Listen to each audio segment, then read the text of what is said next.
Good afternoon and welcome to your favorite program, the Polity, coming to you live from the television services of Kaftan TV here in Abuja. I am Segun Ojelade.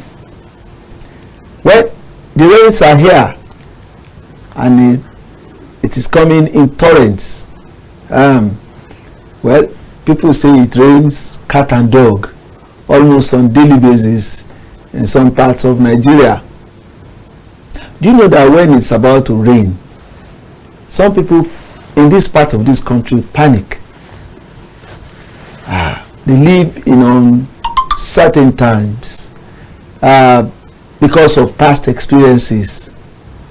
There are communities in this country where flooding, the devastation of surface running water has dealt serious blows on lives, properties, and structures, pulling down bridges, demolishing houses, and washing away farmlands, increasing the misery of people. In 2012, the devastation was much.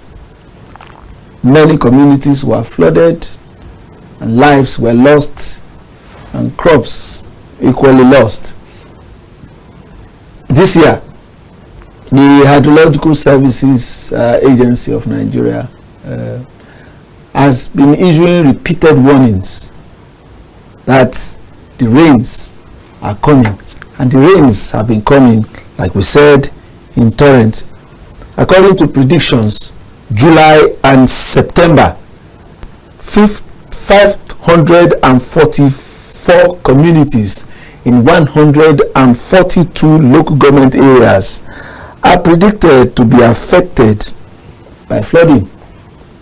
For October-November, 484 communities in 56 local governments will be impacted. Communities that are at risk, or let me say states that are at risk: Abia, Adamawa, Akwa Ibom, Anambra, Bauchi, Bayelsa, Benue, Borno, Cross River, Delta, Ebonyi, Edo, Gombe, Imo, Jigawa, Kebbi, Kogi, Kwara, Lagos, Nasarawa, Niger, Ogun, Ondo, Osun, Oyo, Rivers, Sokoto, Taraba, Yobe, and Zamfara State. Wow, that's a huge lot. So how many states are now left that will probably not be affected by flooding? And this comes with great distress and devastation. So on the program today, we shall be talking the ravaging effects of flooding. Like people say, it is Nigeria is sitting on a ticking time bomb. So we have assembled experts in the various fields, especially hydrology. We shall be talking to the agency in charge of surface water in this country. We shall be talking of the Emergency Management Agency, NEMA, and then again, some communities that have seriously bore the brunt of flooding in the past. Welcome once again to the program, The Polity. Once again, I am Segun Ojelade. Now, in the studio as we speak, I have an expert. Well, he's a pastor and a PhD holder. He is Dr. Femi Bejide. He is the Director of Operational Hydrology at the Nigeria Meteorological Services Agency. I welcome you to the program. Thank you for having me. Yes. My other guests will join us in the course of the program. One of them will be joining from Lokoja. We're expecting him to call in via Zoom. Now, let's start the program with Dr. Bejide.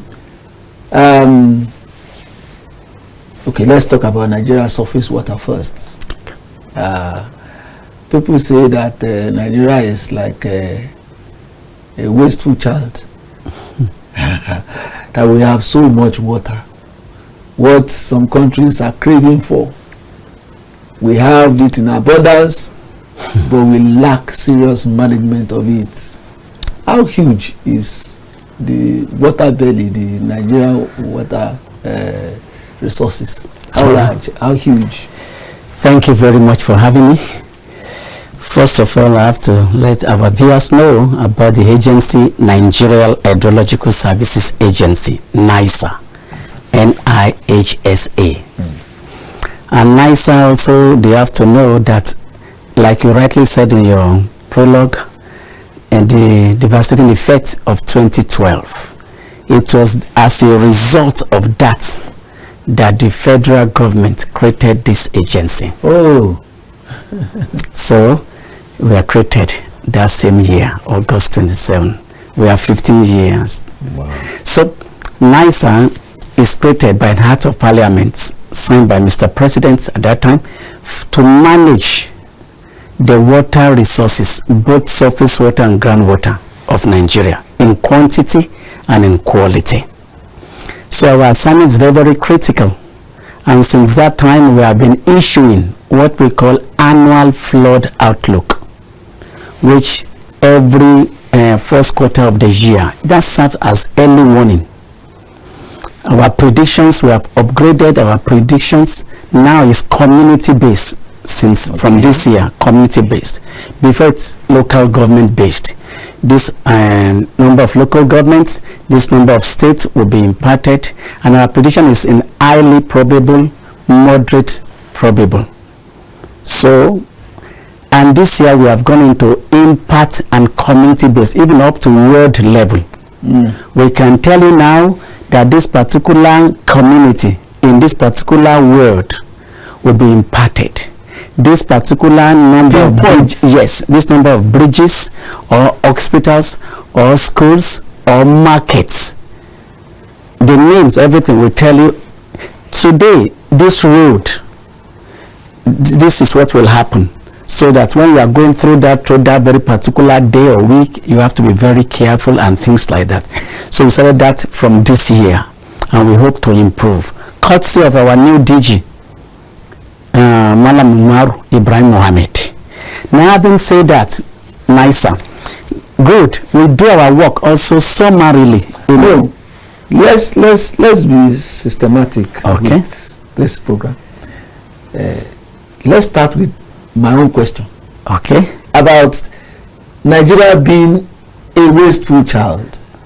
We have water in abundance. That's where I'm going. Okay. Yeah. So we do our work also in a nicer way. What they are supposed to mean, in NIHSA. Okay. Good. Is as a result of this so much water that we have to now focus on these 5 major areas for our work, so people will understand the critical role we play. Letter N, notation of every flood and drought-prone places of the country. As we call drought mapping, flood mapping. We identify it. Letter I, instrumentation and innovation for information. Every rivers, major rivers in Nigeria, we have our instrument there to measure water coming, water passing through at every point in time. Letter H, harmonious synergy with national and international organization, stakeholders, INGO, CSO, FBOs, NGOs, stakeholders. We have an harmonious synergy with them, even UNESCO, WMO, and so on and so forth. Letter S, sensitization. I just came back from Lagos and Southwest. We went on sensitization last week. It's simultaneous. Others also went to Kebbi, Kogi, on all those hotspots for sensitization. And the final aspect of our work also is alert, which you are aware of and you have been hearing. We issue alert, flood alert, drought alerts. Having said that, too much water, people have to understand, why do we have so much water? You have to appreciate it hydrologically. It's grace of God. Exactly, I'm coming there. If you look at Nigeria, we have about two major rivers. Yes. Fortunately, are transboundary rivers. What do we mean by transboundary rivers? That's rivers that comes from different countries before entering Nigeria. Like River Niger, but Niger passes through 12 countries to get here. Yes, for Futajalan Island, Florida, and emptying in Nigeria. Wow. Good. Then River Benue also is a transboundary river coming from Cameroon mountains and depositing also what? In Nigeria. Then looking at Nigeria, 925,000 square kilometer land mass and rain from God. Wow. Water. So, whether anybody likes it or not, Nigeria will be flooded. Water from the left, water from the right, water from above. Nigeria will be flooded. So, this hydrological phenomenon is to be taken care of seriously. It's not man-made. It's just natural, the geographic position of Nigeria. So, having said that, that's why we have so much water. But the problem also, the saddening part of it is that out of this much water coming in, one, devastating effect of it, flooding. Then two, we are losing 80% of that water again down to the sea. That's what we're saying. That's the problem we have now. So that's why I want to make it so clear. Yes. I'm answering your question. You're answering? Yes. But in fact, the discussion is getting interesting. Exactly, that is where I'm going. I know that 80% of the water that we have in this country lost also to the ocean, Atlantic Ocean. Bad management. Good. But before you continue, okay, we'll take a short break, and we'll be right back. Yes, you're welcome back. The program, the Polity, continues. I'm being joined on Zoom by Honorable David Ina Ogbu. He is the former chairman of Ibaji local government area of Kogi State. If I remember, in 2012 that we were talking about, Ibaji was one of the local government areas that was seriously impacted. Honorable, are you okay? Honorable, if you are there, good afternoon. Thank you, Mr. Jalade. Good to have you on the program. Thank you very much. Okay. I want you to just, for now, listen to the conversation in the studio. I want my guest in the studio to prepare the grounds for all that we shall be talking about on this program. I'll get back to you.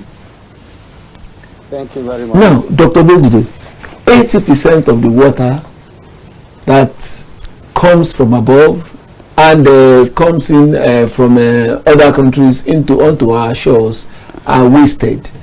But yet we have a problem of irrigating our farms.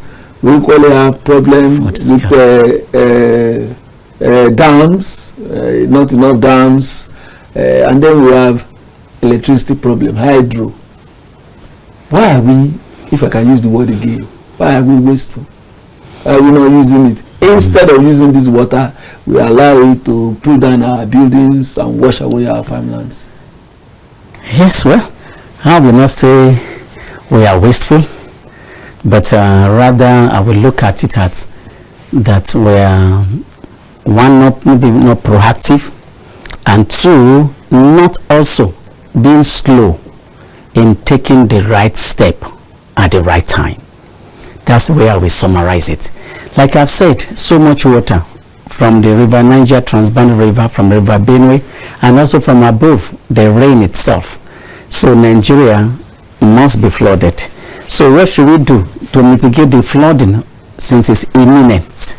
What we have to do, of course, 3 solutions generally. Structural solution, that is construction of buffer dams. That's number 1 at some strategic hydrological areas. Like the one we have in Kashimbila. Yes, but it has not seen the light of day. Present government say also they are trying to revive it. It's still at the drawing board. So I don't want to go to that story because it must have been done about 30 years back. So that's why when we talk about Lagdo Dam, I don't want to talk because we know, and even as far back as 3 decades ago, it's known that when that water is released, there should be a buffer dam to take the water. Why won't you talk about Lagdo Dam? Because any time from now, Cameroon will open that dam. Yes, if you want to break. It will, but we are already also we have an MOU. Yes. And a great synergy now. Like last year, 2 years ago, when they want to release, we are informed, and we also tell them the quantity to release per time, and they did just that last year. We were able to manage the river system perfectly. Last year. Most of the devastation last year and even this year up to now is just flooding, flash flooding from the rain. So, and that is also the solution to that is just our drainages. Proper drainages with subnationals. I'm going to put it to their doorsteps. That is the states to take proactive steps to make sure they take this serious, and these drainages and things like that. Then I will also put it also at the doorstep of the legislators. All of them, both state and federal, they have constituency, projects. What is bad in making flood mitigation your constituency projects?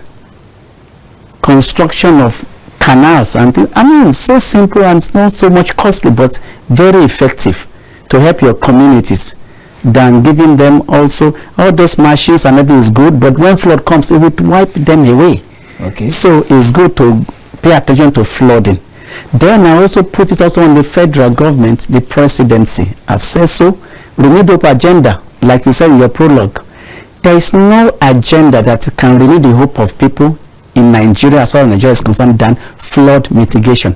Because flood affects 193 million people in Nigeria, about 3/4 of Nigerians affected by flood, and their hope is devastated. But when you pay attention to that, you have renewed their hope. You have renewed their hope.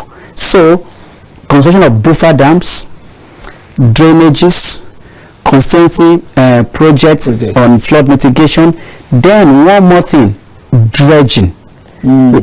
Because our river system, the carrying capacity we call it, have been so much reduced, as much as 70% reduced. River Niger is so strong. Yes, yes. So because of sedimentation, we call it sediment transport, and also equally the dams. Not only that they are old, then the carrying capacity is very, very low also. So if we can do desilting for the dams, then dredging for the rivers, drainages, then construction of buffer dams, then we have a lot of water to channel for small hydropower to augment for our lack of electricity. There are also much power for irrigation to irrigate our farmlands. Okay, I'll come to you because when you now begin to ask federal government to do this, state government to do that, because of flooding, people will tell you that even in America, they do experience flooding. So it's a natural problem. It's not anybody's Is it natural? Just in a nutshell. Yes, flooding, natural.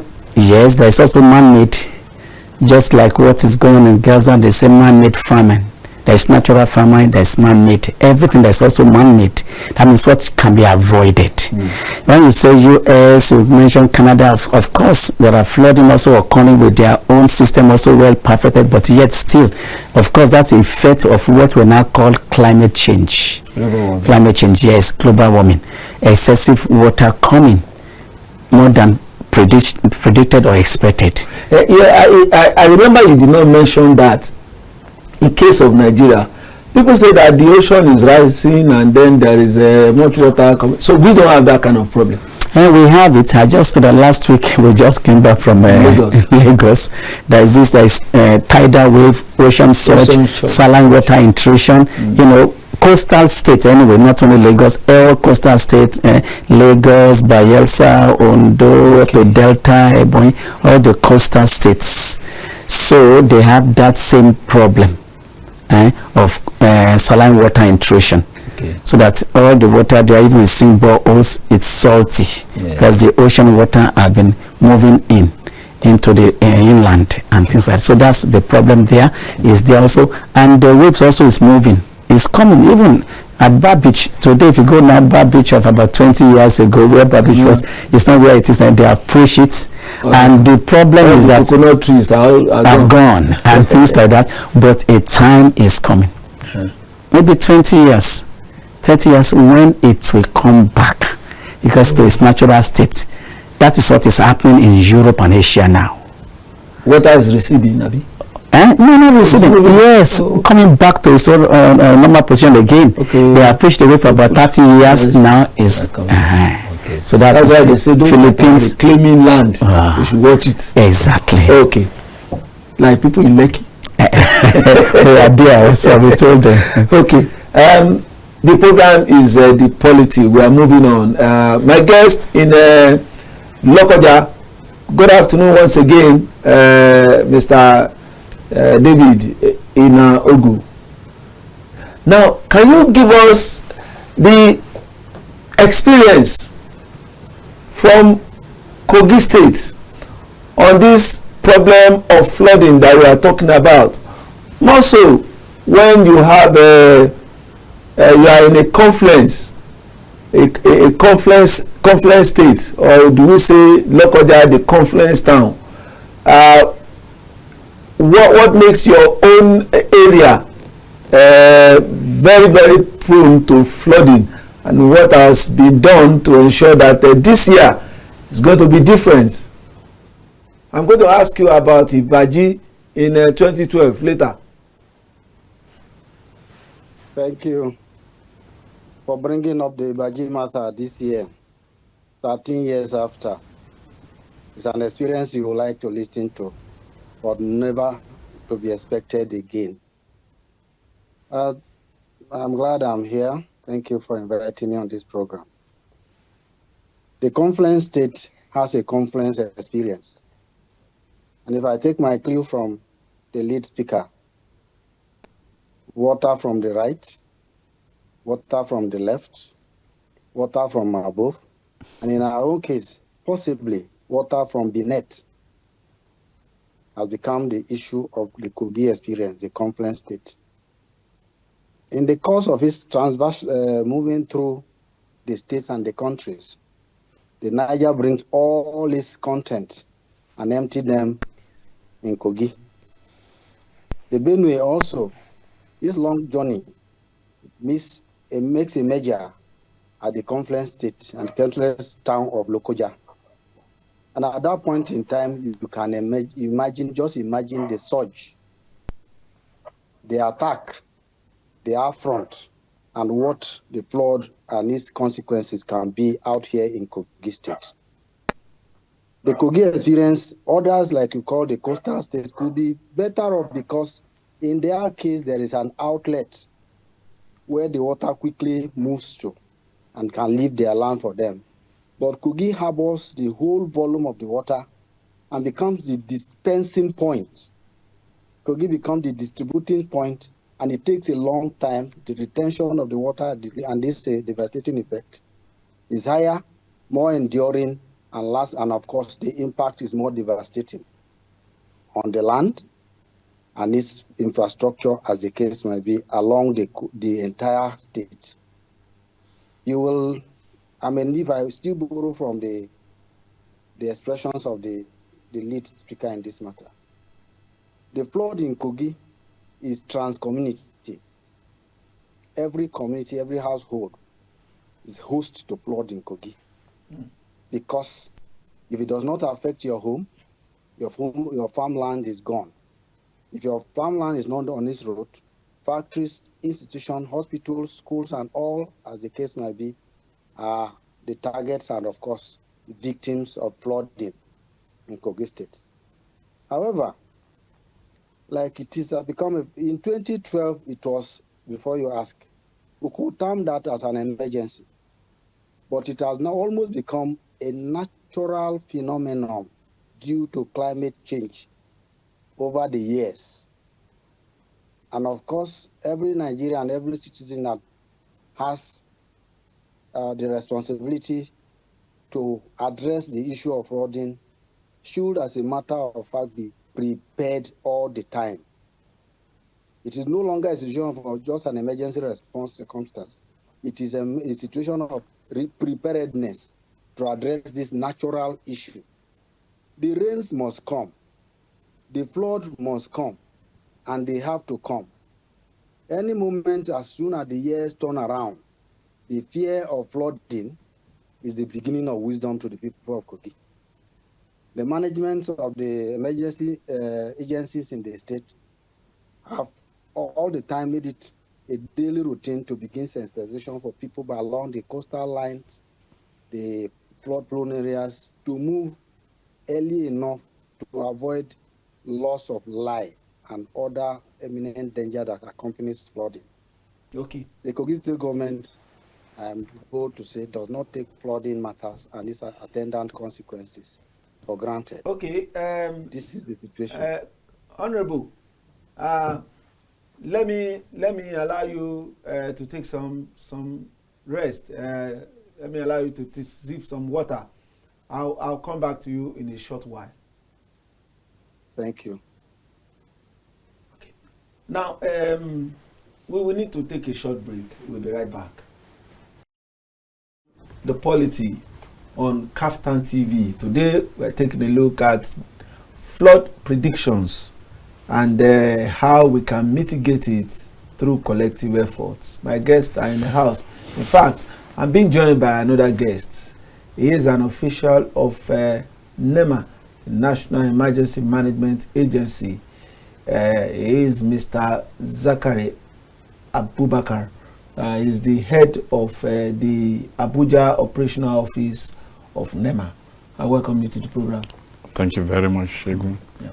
Good afternoon, Doctor. Good afternoon, viewers. Yes.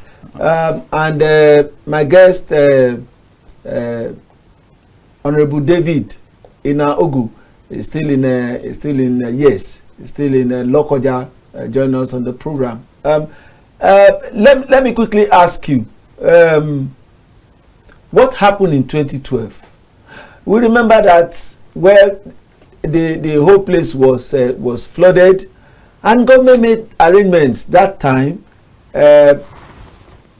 made some money available to communities so that they can relocate.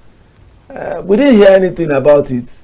What actually happened, whether the people collected the money and refused to relocate, but we still know that many of them are still in their old houses, and as the rains are falling in torrents now, they are probably afraid that dangers are looming.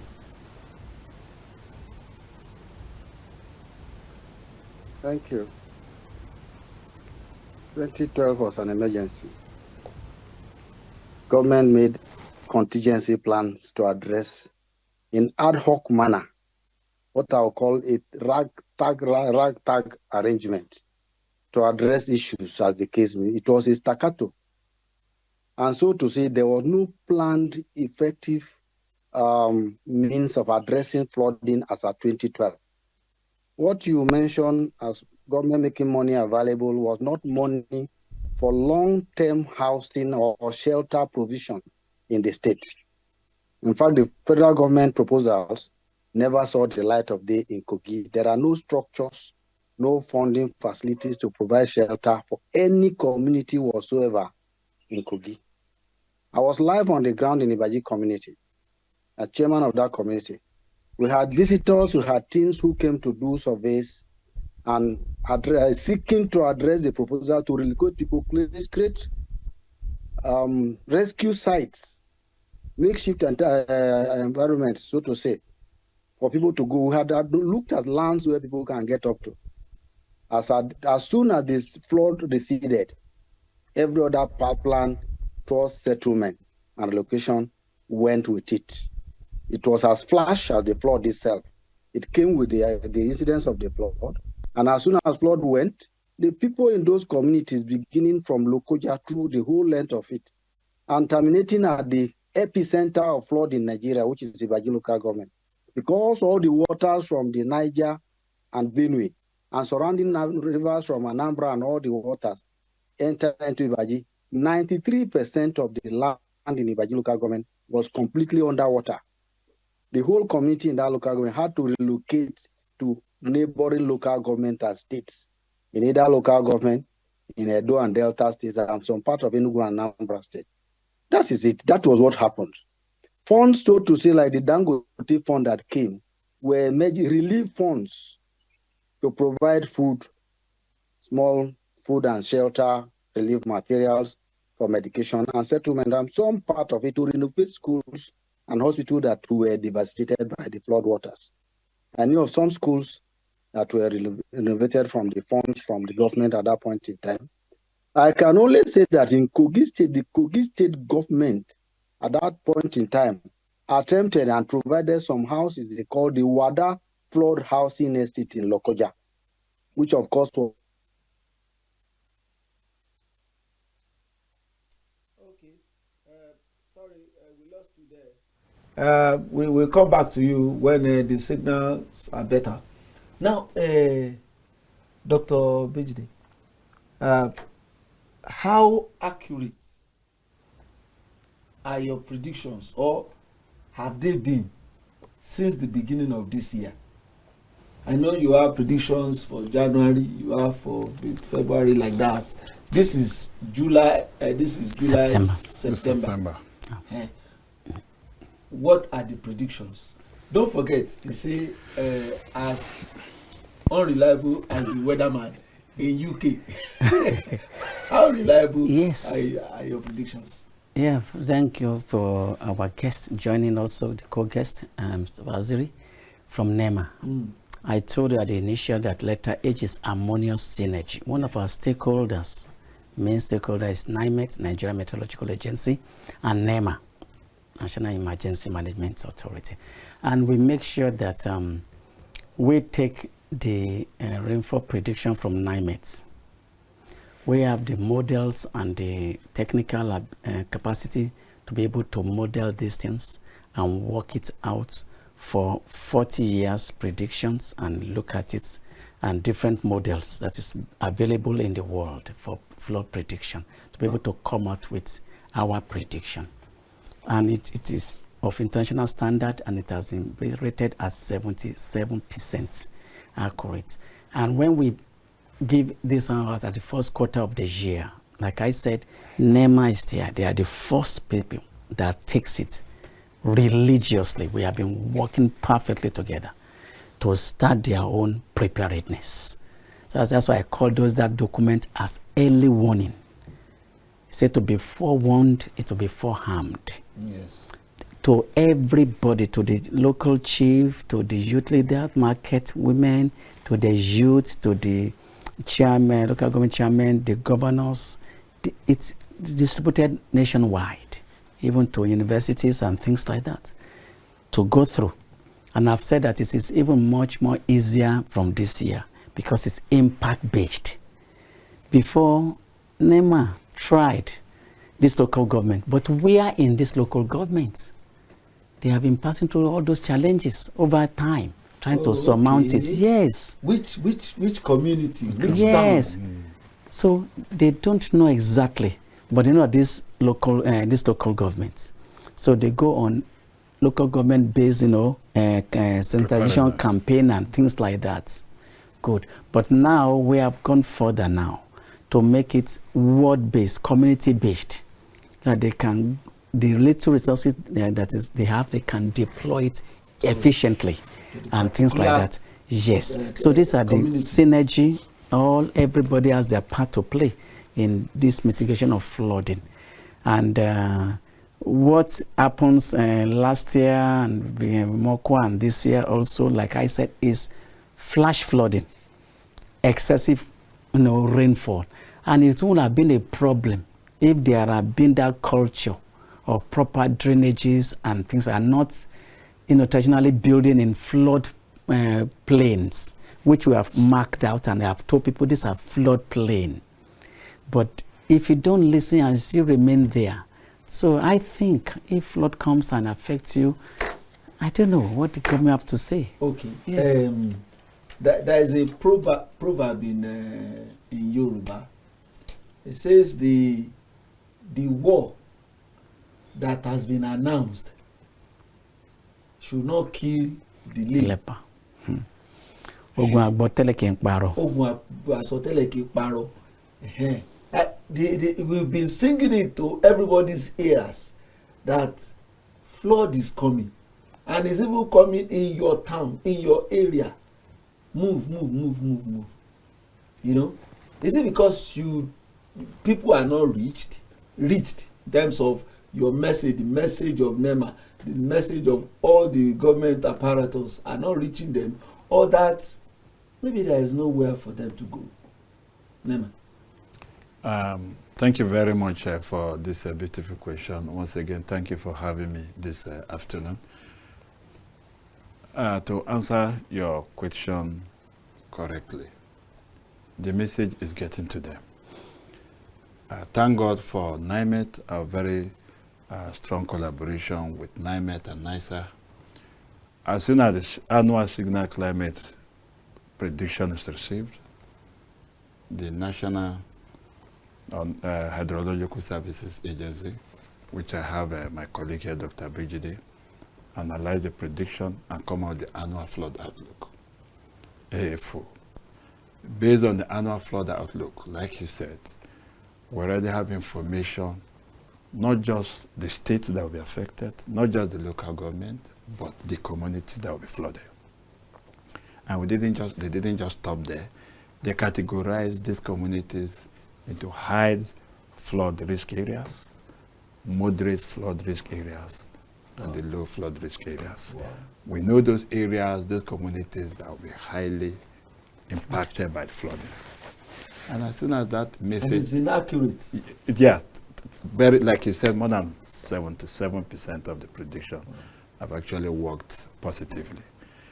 And as soon as we get this message, we start from the national level, what we call the stakeholders engagement at the national level, where all the critical stakeholders that have a role to play in flood disaster management are invited to a roundtable, sensitize them, share this prediction with them. What do we need to do to mitigate the impact of this flooding from the national level? We had that this year around March at national level, and that resulted in what we call the National Campaign on Flood Preparedness and Response 2025. As soon as we get that done at national level, we proceeded to the subnational level, to the states. We'll have similar engagement, calling stakeholders together. For me, I was part of the team that activated the response campaign in FCT and Kogi State. And what we did was to invite all the critical stakeholders that have mandate in flood management, that this is the message. This is the local government has been predicted to be impacted by flooding this year. This community is going to be affected by flooding. We should all have our hands on deck. Number one, to begin to see the structure that we can put in place, the strategies we need to activate to prevent the flooding for areas where we can prevent them. Because NEMA, as a disaster management agency, we are saddled with responsibility of number one, even prevent the disaster from happening. We don't want it to happen at all. And if it must happen, let's prepare so that we can actually handle the situation. And if peradventure the disaster occurs, in this situation we're talking about flooding, we should have some level of capacity that we can respond. And then, of course, also facilitate the recovery process for the communities that are impacted by this flooding. So at state level, we activated this preparedness and response campaign. All the critical stakeholders are invited, they were informed, they were sensitized that this is the message from NIMET and NISA, and we should come together as one big family to see how we can actually mitigate this impact of flooding. And we didn't stop there. We proceeded again to the local government level, where the local government emergency management, there's something called a local emergency management committee, because in disaster, since disaster occurs, occurrence of disaster is local. If disaster happens here, this particular place, that is where response is expected. So it's based on that we have a structure from bottom to the top, from local emergency management committee to the National Emergency Management Agency. If disaster happens in a particular community, it is expected that at that level, the community should have some level of capacity where they can begin to provide some necessary support response to handle that situation. If they're overwhelmed, they escalate it to the local emergency management committee, who, if they get overwhelmed too, they escalate it to the state SEMA, what we call the State Emergency Management Agency. And of course, eventually, at the topmost level, we'll have the National Emergency Management Agency. So we've all done this. We started the sensitization from the national to the sub-national state to the local government, and currently we are engaging the communities, especially the ones that have been identified based on the prediction that they will be flooded. We're already engaging them on daily basis. In fact, the process of sensitization is an ongoing thing. In fact, just a few days ago, when some of the communities around for FCT, Yaba, that is in Abaji Area Council, to sensitize them that please, your community is going to be flooded based on prediction. Okay. And I never knew you have this kind of down-to-earth penetration when it comes to the alert system. But this year, we've had some cases of flooding. There was a devastation in Niger State. What's the name of that community? Mokwa. Community that was seriously flooded, and it became somewhat of a national embarrassment. Yeah. What failed? Is it sensitization that failed, or is it prediction that was inaccurate, or is it the response that was low? What failed? No. Yeah, in as much as we have this prediction in place, what happened in Mokwa was very peculiar, because the whole Mokwa location was not among those communities that have been predicted to be on the high flood risk areas. Yes. Prediction failed. No, it's not as if it failed. But what happened in Mokwa was as a result of what we call the flash flooding. Okay. Heavy rainfall, coupled with the fact that the channels, the drainages that are supposed to take this water away from the community were actually interfered, were compromised. Oh. Yeah. If you look at most of the drainages were blocked because the community, the residents of that community, didn't take cognizance of the need to clear the drainages. So you could see that many of the drainages there were blocked by refuse, and some of them were, sedimented. This process of sedimentation I'm talking about, that they need to actually deshield some of them, so that the water, no matter how heavy the rain is, we should are expected to have the drainage that will have channeled the water away from the community, and this issue of flooding wouldn't have taken place. Okay. So that's why we are saying that for those communities, they have a very critical role to play too. And in the process of our sensitization, we emphasize the need for them to also be very, very proactive in ensuring that drainages are cleared, are desilted, stop dumping refuse in the drainages and what have you. Okay, we'll come to such issues. Let me ask our guest at the other end in Lokoja, especially about some of the things NEMA has said about engagement with all stakeholders in prevention and management of flooding. It says it comes from the national level to state, local government, and even to the community level. How come that we keep recording losses or damages when it comes to especially flash flood, or in the area like Kogi State, where we have huge river waters penetrating into communities? Is it the advice of NEMA or the engagement that the communities have with NEMA that are not adhered to, or was government at all levels, state and local, are just not proactive enough.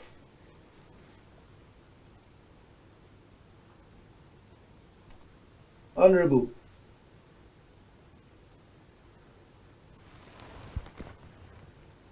Okay. Maybe he's having challenges with his Zoom. We go on. Let me ask you, Dr. Ibaji, Dr. Mejide. Now, if predictions work, if it works, then what is our problem? From all that he has said, everybody was told that danger is coming. Why do we still allow it to meet us in the house? Okay. Let me just take it from the Mokwa incidents. Okay. Mokwa, like you rightly said, of course, was not predicted as a highly probable, but it occurred. Why? Flash flooding? Yes, it was a flash flooding. What is flash flooding? Excess of rain.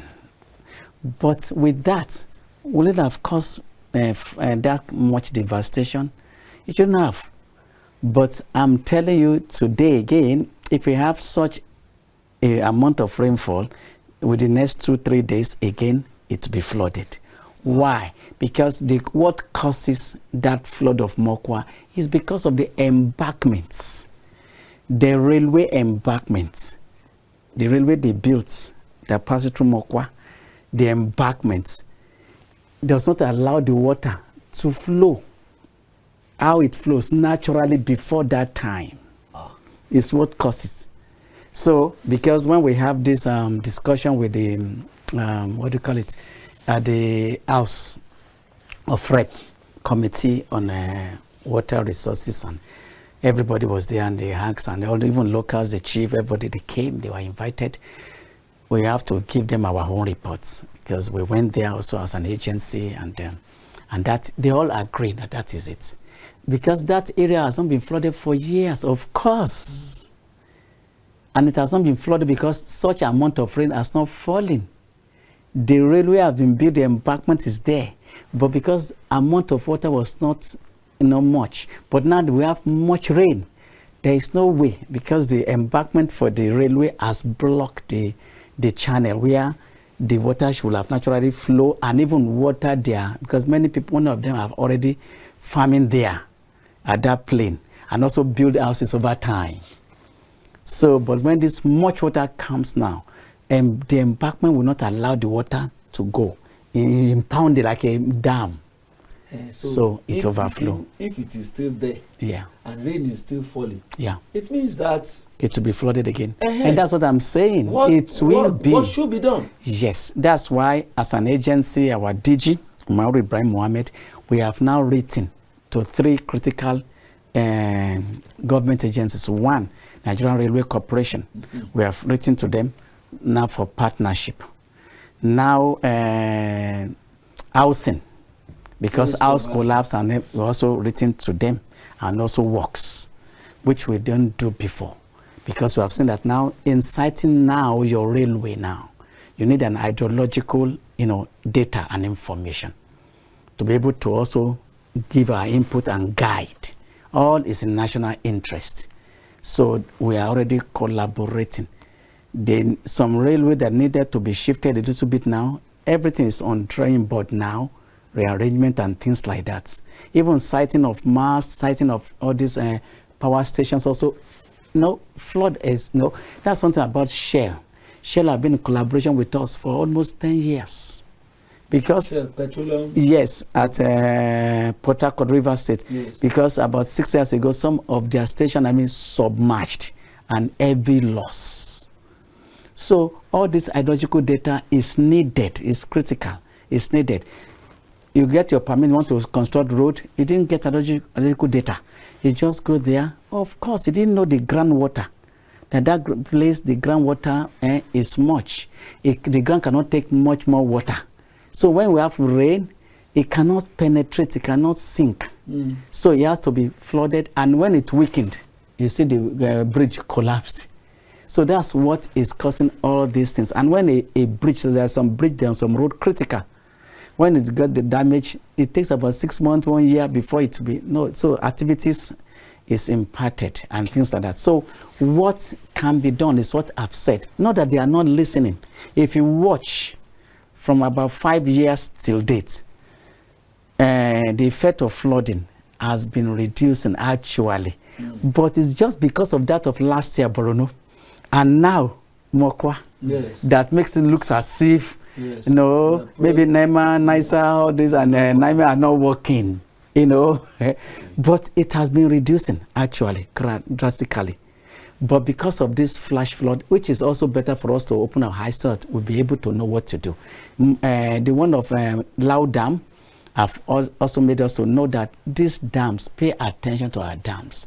They are over 40 years and even they are insulted. Let us do something about it. That is it. Then the Mokwa, now this year also opened the eyes that all this railway we are constructing now, it's also having impact, you know, in play in making the place to be flooded. Okay. We have to get some hydrological data to look at the floodplain, to look at the structure we want to put, what will be the effect in the emergency of that. There is much water. What will it? Will it have a flow path? I think it shouldn't be for the railway alone. It should be for all infrastructure. That's what we're saying. Agency that is building everything should have a multi-sectoral approach to it. Have all stakeholders to sit down and talk about it before we begin to work. Yeah, the National Assembly is working on that because we want to repeal our bill to be able to add that any structure now that has to be erected, you come to NISA to collect hydrological data for that area. Okay. So to know how to put your structure, and maybe some areas you need to impart it very well. Okay. And so that in case of there is much water, it can still stand. Things like that is coming up gradually. Okay. Nema, I learned our brother in Kogi is back. Honorable, are you there now? From some of the things that we have heard, it's like the communities themselves should take some blame. When government agencies say that this is a floodplain, try and move away. Why has it been difficult for some of our people to heed this warning? So repeatedly, you see some houses last year, they know the period of the year that the house will be inhabitable. And as soon as the water receded, they come back there. Why? Thank you.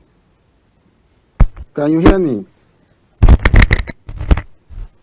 Can you hear me now? Yeah, I can hear you clearly. Thank you. You will get back to the nature of community settlement in Nigeria. Habitation is essentially determined by the economy and means of livelihood of a people.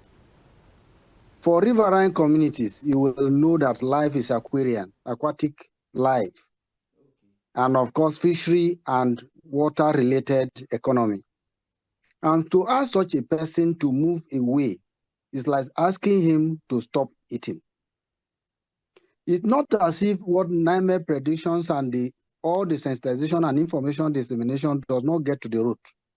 At the state level, a lot of stakeholders meetings are held. At the local government, the same information is taken down the line. But for someone who has to wait for his yam and rice farms to mature, and he has to live around there to dispel pests, birds and all who disturb his farming activities, it takes it a little difficult for him to run away from the water plane in the early stages. That is for rural communities like Nibaji environment, for example, where I come from. For the city centers, like in Lokoja, the inhabitants of the river area, riverine, the waterfronts, most of the time also the economy and livelihood is dependent on that environment. So they hang on until most of the time it is late and they begin to suffer impacts. However, It's not as if the information are not getting and the people are reluctant in moving. But the fact is that they hang on to what keeps them alive for too long a time until impact begins to be adverse upon them in the course of flooding. Like you will recall, it's not as if this flooding comes overnight sometimes. It is gradual, it's sequential, it's programmed. The readings are here, the warnings are there. But let me take us back quickly. A lot of things that don't seem to have been discovered is happening. The bottom or the water levels are becoming very shallow. They're not as deep enough to contain water. And little waters from above and from beneath, from the two water rivers, over time, in a short while without notice, begin to spread and flooding becomes imminent. Thank you very much. The communities are aware. Now let me still stay with you so that I can allow you to round off what you are saying. Now, Kogi State government, for instance, and indeed state governments generally, is the problem of flooding. Is it that overwhelming to them to the extent that every now and then we have to call on federal government to come and help us? What are the state government, especially Kogi State government, what are they doing to attend to this problem so that this year we've not had any bad story from Kogi this year, and may we not have? What are those structures in place now to ensure that 2012 will not happen again in Kogi? Thank you. The Kogi State government has been very proactive. That we must give to the government. The collaboration with NIMET to create drainages and channels to water so that water can flow easily to prevent what you will find as a result of flash flooding is going on very well. I know that the collaboration with NIMET has been very, very cordial. And the government is not, yes, NIMET. Yeah. Now, within this frame, obviously, it's not as if flooding and controlling flooding and mitigating its impact is becoming a major challenge or overwhelming to the state government. But that, like I started, the volume of water that comes to Kogi will be 10 times what will come to other states on the other land, the states that are coming from the longer route of Niger. The convergence point is in Lokoja. Okay. And then Niger Benue also comes in. So the amount of communities that are impacted certainly becomes too many to handle at a given point in time for one state government to address. The subnational, the local government do not have capacity to address this. Okay. And the individual who live within this community. The video is freezing, but we can hear you. So. Okay. Well, I think this is where I will have to sign you off, Honorable David. Okay, you're back. I'm back. Okay, quickly round up what you're saying. What I'm saying is that the Kogi State government is addressing the issue within its capacity. Okay. The information dissemination, stakeholder sensitization, and of course, partnership with agencies that can assist in mitigation and control of flooding are being effectively engaged. NIMET are being effectively engaged. Okay. At the community levels, the local governments and the people, traditional institutions are not resting on their own because nobody wants to lose lives to water and flooding. Besides, the communities in Kogi that are majorly impacted are their livelihood are tied to the water bodies around their communities. And so to disengage them every year in, year out is cumbersome, is challenging, is Herculean, and is troubling enough. Like you said earlier, what the federal government brought in the emergency situation in 2012 was simply relief, food and medical related relief materials. Platforms to bring about relocation that will be effective and have longer impact never existed. The Dangote Fund, for example, could not address housing. The fund from the federal government. Okay, I must thank you, Honorable David Ina Ogu, former local government chairman, Ibaji local government area of Kogi State. thank you very much for all the efforts you made to contribute on this program. Really appreciate your contribution. Thank you very much, and may God bless you. Now, what he said, since you were not hearing him, is that it is the volume of water that comes to Kogi, that it's because of the confluence, being a confluence state. And again, the people cannot move because their livelihood depends on their closeness to the water. It says that the Kogi state government is providing drainages so that what happened in previous years will not happen again. That the government is collaborating with NIMET on the World Bank program to ensure that there are better amenities and infrastructure to mitigate the effects of flooding. We really thank him for what he has said on the program. Now, NEMA. People say that NEMA, when after flooding now, when there is much devastation, that's when NEMA will be carrying roofing sheets and planks and some rice and beans to people who don't really have a house anymore. There are no houses have been destroyed. No, that is cosmetic. What NEMA is doing is cosmetic.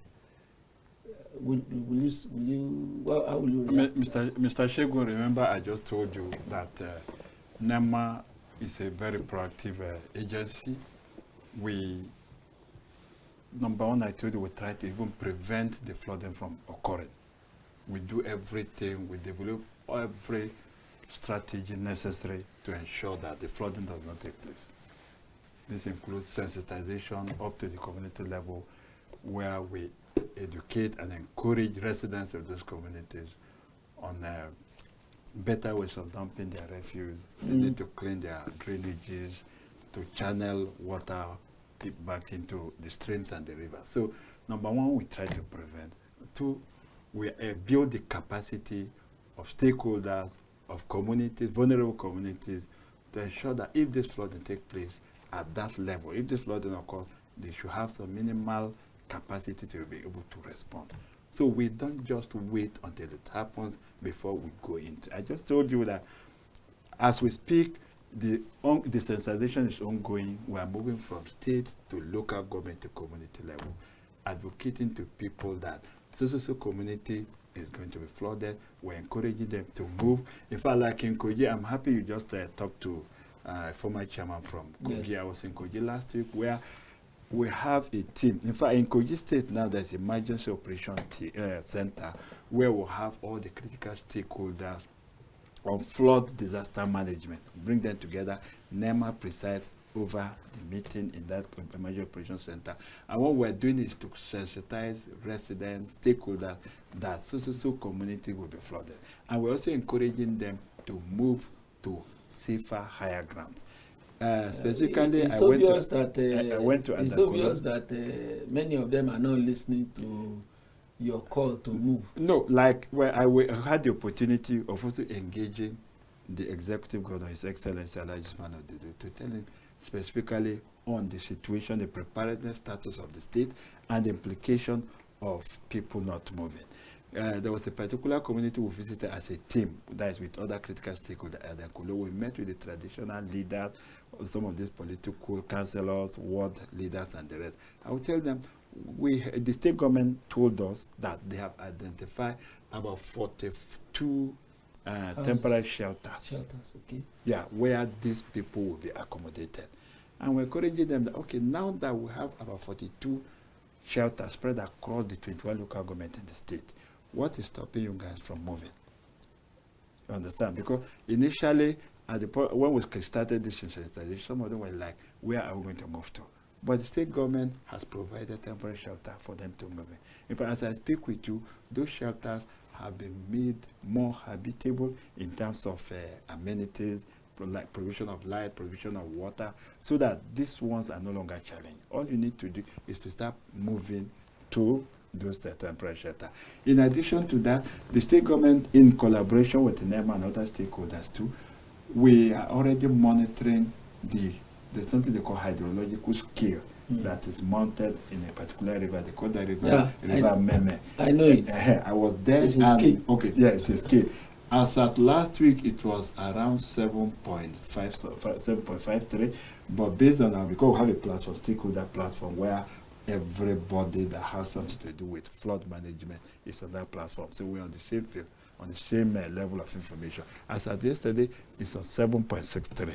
And the state government has agreed that, okay, based on the previous experience, as soon as it gets to 8 on the dot, we'll start enforcing evacuation from those vulnerable communities to the temporary shelter. Okay. Yes. Okay. And as I speak with you, an evacuation work plan has been forwarded from the critical stakeholder level to relevant authorities to see how we are going to implement this evacuation. Okay, quickly on your part. When disaster strikes, what is the capacity of NEMA for rescue? Like I said earlier, every disaster is local. Disaster will not just strike and then must start moving in. It's expected, considering the enormity of that disaster, the impact, the spread of that disaster, the local emergency management committee that operate at local government level should have some requisite skill and capacity to respond. But if it is beyond them, the state emergency management agency, state emergency management coordinate response at that level. That is by invite all the necessary critical stakeholders. Like this, we are talking of flooding now. NIWA, that is Nigeria Inland Waterways Authority. We have the Nigerian Navy, that is for Kogi. We have so many other. We have association of boat owners. We have this divers association. All of them will now be brought into the response structure to see how we can respond effectively. But at that level, NEMA will be coordinating and mobilize all the necessary resources to ensure that the research and rescue operation is seamless and successful. Okay. Now, let me come back to you, Dr. Bejide. Nigeria has enormous amount of water, as we have said. Should it not be a time for us to start looking at ways to effectively, what is the word that you use there? Is it to kidnap the water or to impound? Embalm it, yes. Impound it. We need smaller dams. Yes. In fact, there are some communities, even in the southwest too, that can have some small dams. Yeah. Apart from ensuring that we manage our water more effectively, we can even improve agriculture and fisheries. Yes, like Mr. Waziri has rightly said, all stakeholders are working, and individuals also, like I said, have their role to play. Everybody has their role to play. Like you have said now, all these small earth dams, they are not so so costly. It's within the constituency projects, like I have earlier said. Instead of saying, okay, let me buy machines, let me buy, pots and cooking pots and things like that. Can be washed away, wheelbarrows. I mean, all this might be needed, like I've said, but first in first, there's a principle of first in first. All these things work secondarily in a place that is stable. But if that place is not stable, life is in danger. You attend to that one first. Channel, maybe a year, 2 years, your consensus project channel to that, and that's all. For the next 10 years, 20 years. Then all the ports and everything you are giving them, they'll be happy, they'll be alive using it, and then they'll be working. Yes. So that's the point we are talking here. So people will not leave, some people will not leave. Let me say it here again. No matter what NISA says, no matter what NEMA does, carry them there. They are not chained, they are not in prison. They will move back. And I will tell you why. Because of the economic situation of the country. It's so much hard that people prefer. Sometimes when I'm going with my official vehicle, sometimes the Hilux, because it's written on it, flood vulnerability studies. When people run after me and stopping me, there is flood here, there is flood, tell them there is flood there, they should bring relief. Is I say I'm not named. I say I tell them you are all together. Tell them. Tell them. You see, now what they are after is the relief materials. Yes. Life I've lost is it has been politicized. I have to say it here. Now the honorable also will talk. How many people died? Name a record. Say 2. They will say, the community itself will say 20. Because they want to, their representative also will blow it. Say, to the federal government, so the NIMET should be sent out, then that you have released, but 500,000 of my community have been, it's not so. An international community is going, all this is going on, they will take it as if it is correct. Irresponsible government, how can all these people be dying like this? It's not so. It's not as that was. It's not. This is an individual because they, and also chiefs and also communities, because they want all these relief materials that is not supposed to be sold. Wait for about 2 weeks after. This is what we have seen on the field. Those things will be sold again to other people. You see them in shops. These that are collected free. So these are personal, communal activities that people have engaged in because of maybe they want to say the socio-economic problem of the countries and things like that. So that's why it's become gradually like a lucrative business. Yes. Let water just come and they say, hey, they blow it up.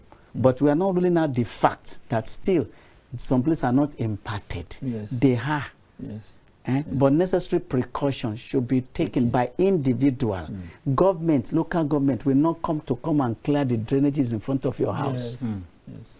Building on flood-prone, it's not government. They have told you not to. So Kogi State, or even blocking. Yes, Kogi drainages. State, Lagos State, Jigawa State, Bayelsa, Rivers. These are states that have taken this message so seriously and religiously, and they are doing a lot in their individual state being proactive. And I have to say this here, but there are many other states that are not. Towards the end of last year, based upon our recommendation, National Flood Committee, it said 3 billion should be given to states. 108 billion naira was released by the federal government, 3 billion each to each state. What has they used the money for? Let us see the structures that have been put in place. So, Borono, it has happened, allowed them. Federal government have come also, and many other spirited Nigerians and international community have donated. It's almost going to a year now. Nothing else. And something might happen again. If that amount of water happen again, it will be flooded, like I said in Moko again. What have been put in place. So enough of talk. Let us do the work. Talk now. So everybody has their part to play. I will analyze it again. The federal government, because of the amount of money involved, should build buffer dams to receive the water. We don't have much on River Niger, river system. River flooding, no. Because there are 3 dams there on that river. We have Shiroro Dam, we have Kanji Dam, we have Jeba Dam. Look at River Benue system. There's no dam. So that's why any little water from Lagdo Dam entering Nigeria causes problem. Kanjimla Dam that should have been built about 30 years ago is still trying to be on the drawing board. Then let us leave that and build smaller dams, detention ponds. There is one other dam in that axis, smaller to Kashimbila. I've forgotten the name. Is it Tika? Tiga Dam. Tika That Dam. is in Kano. In Kano. Chalawa, all those ones. Yes, all those small. These are tributaries. They have I'm talking about the major river Benue. So dredge it. And we see all this excess water. We have submitted a report to the presidency. We can impound them and channel it back to Lake Chad. That's the word I wanted to remember. Okay, impound, yes. And channel it back to Lake Chad to recharge it. Okay. Instead of this transboundary and trans-basin water transfer from Central African Republic, that one will not see light of day because it's passing through about 7 countries, and there are these political differences and a lot of things, you know, and it takes so many of them years. need it for their own security Yes, and agriculture too. So let us look at internal, which the Vice President is interested in. We are trying to work on that, how to recharge Lake Chad within all this water coming into Nigeria. We're working on that. So if everybody take their part, eventually, of course, the impact will be minimized. Okay. Yeah. That's quite reassuring that if the flooding occurs this year, the impact will be minimal. Well, it is on this very optimistic note that we would like to close the program for today. I must thank you, Dr. Bejide, for all that you have said on the program. In fact, you released so much information that has made this program far more enlightened than we envisaged. Thank you very much. For all thank you for having me. Yes. And then my brother from NEMA, thank you very much, Raja Baka, for your comments too. Thank you for what you do. Thank we you. Pray that the Lord will make all our plans to come to fruition. Thank you, Shegun, Yes. for having me. Well, until we come your way tomorrow with yet another edition of our program, The Polity, this is where we call it a day. I am Shegun Ojelade. Bye-bye.